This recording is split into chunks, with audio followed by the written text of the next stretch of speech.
Bonjour, je suis Marie-Laurence, je suis la directrice de ISPA.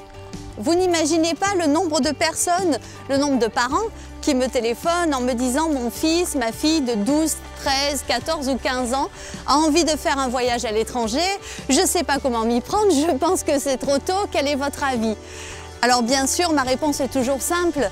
À quel moment faire un voyage? Quand l'enfant est prêt. Les enfants ne sont pas tous prêts au même âge. Mais si vous avez un enfant jeune qui a envie de faire un séjour à l'étranger, je trouve que c'est super. Arriver au bac avec un bon niveau d'anglais, c'est un atout considérable. Mais le voyage va apporter toutes sortes de qualités qui sont très importantes pour les choix d'orientation qu'ils vont devoir faire quand même assez tôt dans leurs études. Le choix des études supérieures aussi. Donc un voyage, qu'est-ce que ça apporte? Au-delà de la langue, un voyage, ça apporte l'autonomie, ça apporte l'ouverture d'esprit et ça apporte aussi la confiance en soi. Donc un enfant qui a un projet motivé pour sa vie, pour ses études, il est certain que c'est un enfant qui réussira plus facilement. Quel type de séjour faire?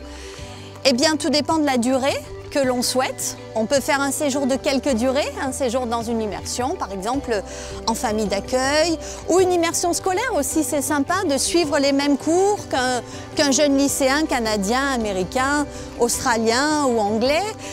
Les séjours d'immersion scolaire, ça peut se faire sur quelques semaines, on fait ça au Canada.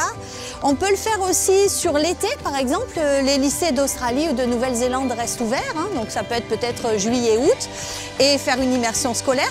Rassurez-vous, ça reste quand même comme des vacances. Souvent les élèves me disent « oui, mais alors où seront mes vacances ?» Mais avec un séjour en Australie ou en Nouvelle-Zélande, vous allez profiter aussi de votre temps libre. Et puis on peut aussi envisager un séjour peut-être d'immersion scolaire sur avril, mai, juin, où son passage peut-être en seconde ou en première serait acté. Et on a ces 3 mois de libre pour voyager et acquérir la langue. Et puis bien sûr, ce qui paraît plus traditionnel serait de partir juste 6 mois ou 1 année à l'étranger. Ce qui est intéressant aussi quand on part jeune, c'est la qualité de l'encadrement. Les équipes locales, les familles d'accueil, et puis surtout ils reviennent aussi. Donc ça, c'est un point important. Alors, si votre enfant a envie de faire un voyage à l'étranger, contactez-moi.